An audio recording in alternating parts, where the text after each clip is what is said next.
بسم اللہ الرحمن الرحیم۔ ہر طرح کی تعریف اور حمد و ثنا اللہ تعالیٰ ہی کے لیے ہے، اور لاکھوں کروڑوں درود و سلام اللہ کے حبیب حضرت محمد صلی اللہ علیہ وآلہ وسلم کی ذات اقدس پر۔ السلام علیکم معزز ناظرین۔ حضرت ابراہیم علیہ السلام کے بیٹے حضرت اسماعیل علیہ السلام کے 12 بیٹے تھے۔ ان کی نسل اس قدر ہوئی کہ مکہ مکرمہ میں نہ سما سکی اور پورے حجاز میں پھیل گئی۔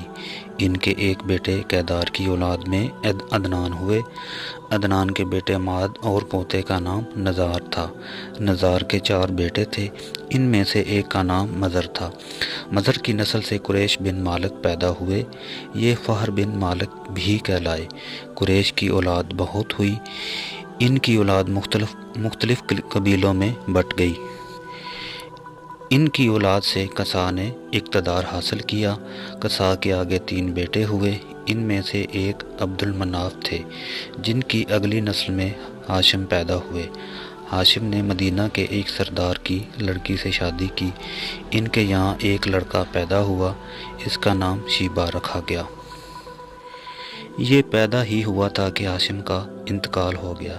ان کے بھائی مطلب مکہ کے حاکم ہوئے۔ ہاشم کا بیٹا مدینہ منورہ میں پرورش پاتا رہا۔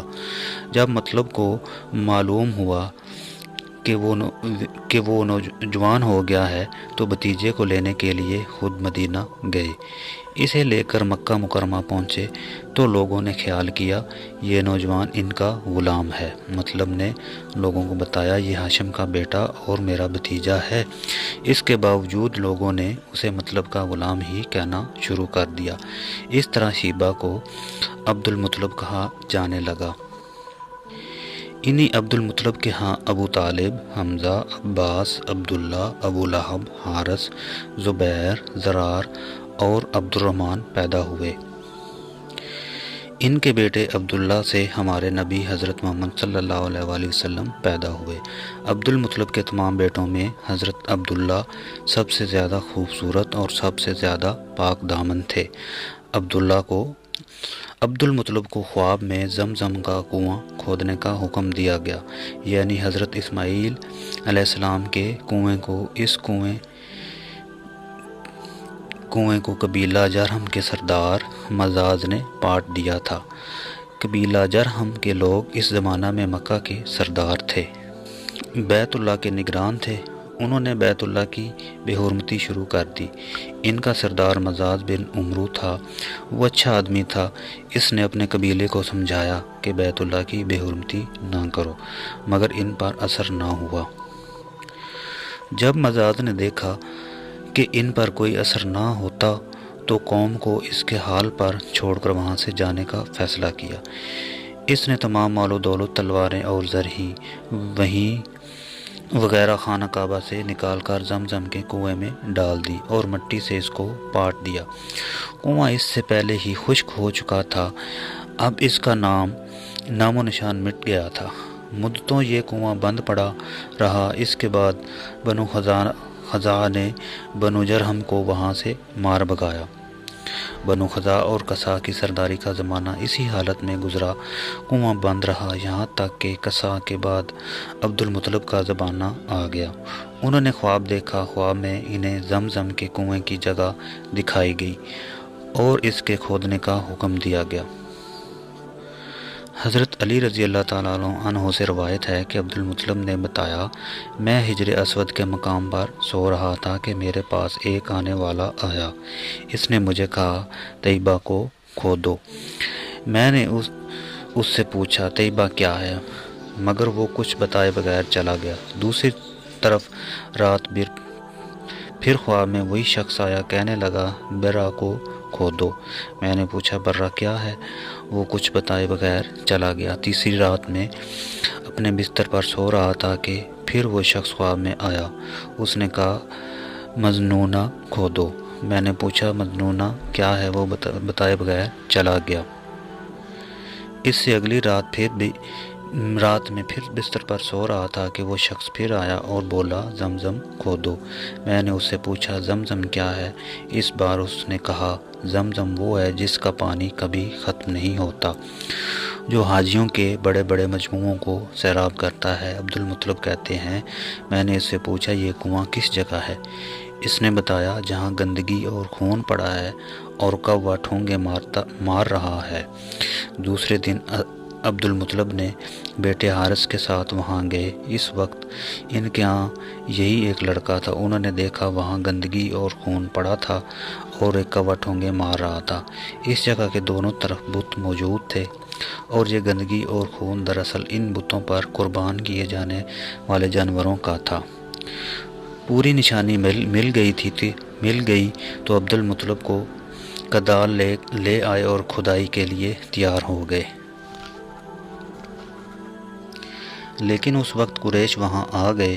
انہوں نے کہا اللہ کی قسم ہم تمہیں یہاں کھدائی نہیں کرنے دیں گے۔ تم ہمارے ان دونوں بتوں کے درمیان کنواں کھودنا چاہتے ہو جہاں ہم ان کے لیے قربانیاں کرتے ہیں۔ عبد المطلب نے ان کی بات سن کر اپنے بیٹے حارث سے کہا تم ان لوگوں کو میرے قریب نہ آنے دو، میں کھدائی کا کام کرتا رہوں گا، اس لیے کہ مجھے جس کام کا حکم دیا گیا ہے میں اس کو ضرور پورا کروں گا۔ قریش نے جب دیکھا کہ وہ باز آنے والے نہیں تو رک گئے۔ آخر انہوں نے کھدائی شروع کر دی۔ جلد ہی کنویں کے آثار نظر آنے لگے۔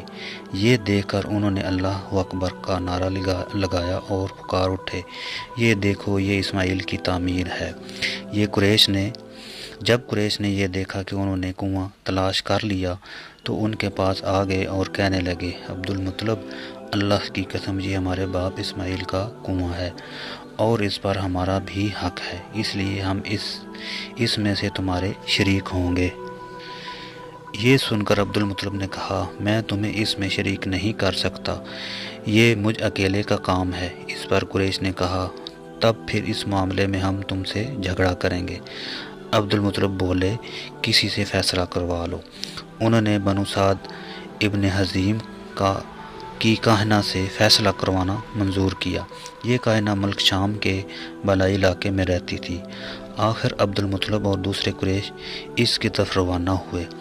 عبد المطلب کے ساتھ عبد المناف کے لوگوں کی ایک جماعت تھی، جبکہ دیگر قبائل قریش کی بھی ایک جماعت تھی۔ اس زمانہ میں ملک حجاز اور شام کے درمیان ایک بیابان میدان تھا۔ وہاں کہیں پانی نہیں تھا۔ اس میدان میں اس کا پانی ختم ہو گیا۔ سب لوگ پیاس سے بے حال ہو گئے، یہاں تک کہ انہیں اپنی موت کا یقین ہو گیا۔ انہوں نے قریش کے دوسرے لوگوں سے پانی مانگا، لیکن انہوں نے پانی دینے سے انکار کر دیا۔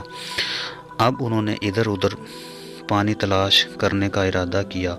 عبد المطلب اٹھ کر اپنی سواری کے پاس آئے۔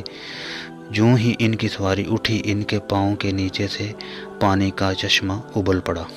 انہوں نے پانی کو دیکھ کر اللہ اکبر کا نعرہ لگایا۔ پھر عبد المطلب سواری سے اتر آئے۔ سب نے خوب سیر ہو کر پانی پیا اور اپنے مشکیزے بھی بھر لیے۔ اب انہوں نے قریش کی دوسری جماعت سے کہا آؤ تم بھی سیر ہو کر پانی پی لو۔ اب وہ بھی آ گئے اور خوب پانی پیا۔ پانی پینے کے بعد وہ بولے اللہ کی قسم اے عبد المطلب یہ تو تمہارے حق میں ہی فیصلہ ہو گیا۔ اب ہم زمزم کے بارے میں تم سے کبھی جھگڑا نہیں کریں گے۔ جس ذات نے تمہیں اس بیابان میں سیراب کر دیا وہی ذات تمہیں زمزم سے بھی سیراب کرے گا، اس لیے یہیں سے واپس چلو۔ اس طرح قریش نے جان لیا کہ اللہ تعالیٰ عبد المطلب پر مہربان ہے، لہٰذا ان سے جھگڑا بے سود ہے اور کاہنہ کے پاس جانے کا کوئی فائدہ نہیں۔ چنانچہ جب لوگ واپس آ کر عبد المطلب نے پھر کنویں کی کھدائی شروع کی۔ ابھی تھوڑی سی کھدائی کی ہوگی کہ مال و دولت تلواریں اور زریں نکل آئیں۔ اس میں سونا اور چاندی وغیرہ بھی تھے۔ یہ مال و دولت دیکھ کر قریش کے لوگوں کو لالچ نے آ گھیرا۔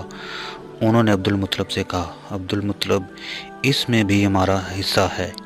ان کی بات سن کر عبد المطلب نے کہا نہیں اس میں تمہارا کوئی حصہ نہیں، تمہیں انصاف کا طریقہ اختیار کرنا چاہیے۔ آؤ 500 کے تیروں سے قرعہ ڈالیں۔ انہوں نے ایسا کرنا منظور کر لیا۔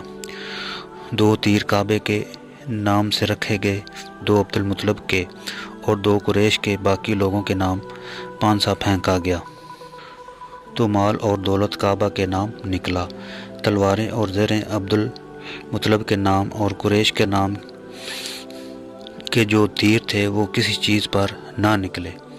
اس طرح فیصلہ ہو گیا۔ عبدالمطلب نے کعبے کے دروازے کو سونے سے سجا دیا۔ زمزم کی کھدائی سے پہلے عبدالمطلب نے دعا مانگی تھی، اے اللہ اس کی کھدائی کو مجھ پر آسان کر دے، میں اپنا ایک بیٹا تیرے راستے میں ذبح کروں گا۔ اب جب کہ کنواں نکل آیا تو انہیں خواب میں حکم دیا گیا، اپنی منت پوری کرو، یعنی ایک بیٹے کو ذبح کرو۔